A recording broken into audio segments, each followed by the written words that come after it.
Mu izina ry'umwami wacu Yesu Kristo ndabasuhuje bene data bashiki banje, amahoro y'Imana nabane namwe. Mwene so Ndahiriwe Jean Dorape nkomeje kubifuriza umugisha w'Imana no kugirirwa neza nayo. Imana yacu ibafashe. Turebere hamwe iri jambo ry'Imana riri mu butumwa bwiza bwa Yesu Kristo bwanditswe na Luka, igice cya 19 umurongo wa 41 kugeza wa 44. Haranditse hati, ageze hafi abona umurwa arawuririra ati, uyu munsi nawe iyo umenye ibyaguhesha amahoro, ariko noneho bihishwa amaso yawe, kuko iminsi izaza ubwo abanzi bawe bazakubakaho uruzitiro, bazakugota, bazakurinda cyane impande zose, kandi bazagutsimbana n'abana bawe bagutuye muri wowe, ntibazagusigira ibuye rigeretse ku rindi, kuko utamenye igihe wagenderewe. Imana yacu idufashe gutekereza neza kuri aya magambo bene data. Aya magambo yavuzwe n'umwami Yesu, ayavuganye umubabaro igihe yaririraga i Yerusalemu. Ababajwe n'umurwa w'i Yerusalemu arawuririra. Iki gihe ab'i Yerusalemu ntabwo bari bameze neza mu by'umwuka. Hari ibindi bari bahugiyemo bitari ugushaka Imana. Ibiramambu bene data, Bibiliya hepfo yerekana ko inzu y'Imana bari barayihinduye inzu y'ubucuruzi. Birumvikana rero ko nta mwanya bari bafite wo gushaka Imana bayishakiye muri iriya nzu yayo. Imana yacu idufashe. Umwanya bari bafite wari uwo kuyishakiramo amafaranga. Aho gushakira Imana hari harahindutse aho gushakira amafaranga. N'umutima wo gushaka Imana warahindutse uwo gushaka ubutunzi. Kubera ko rero ubutunzi bwari bwarabazitiye, burabakingiriza amaso yabo atakibona Imana, ntahishurirwa cyangwa ireba kure bari bakigira. Bibwiraga ko bari mu mahoro, nyamara babundikiwe n'ingorane.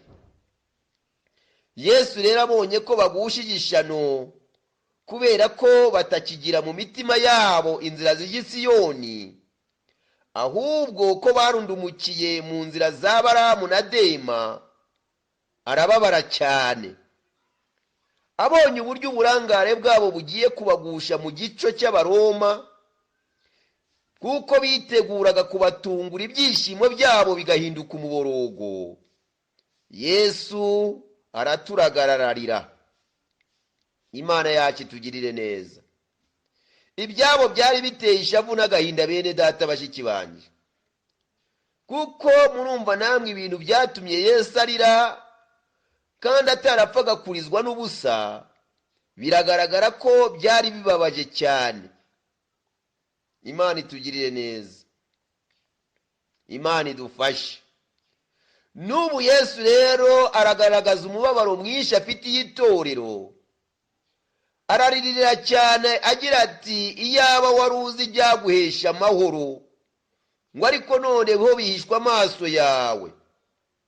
Torero ry'Imana, niki gitumye amaso yawe atareba kure, ko ibyakaguhesheje amahoro bihishwa amaso yawe? Warundumukiye mu biki byagutwaye umutima, bigatuma utakaza ibihe byo gusabana n'Imana, ukaba usigaye usabana n'isi kugeza ubwo utunguwe n'ibisa bityo. Aho gushakira amahoro mu Mana, uri kuyashakira mu isi.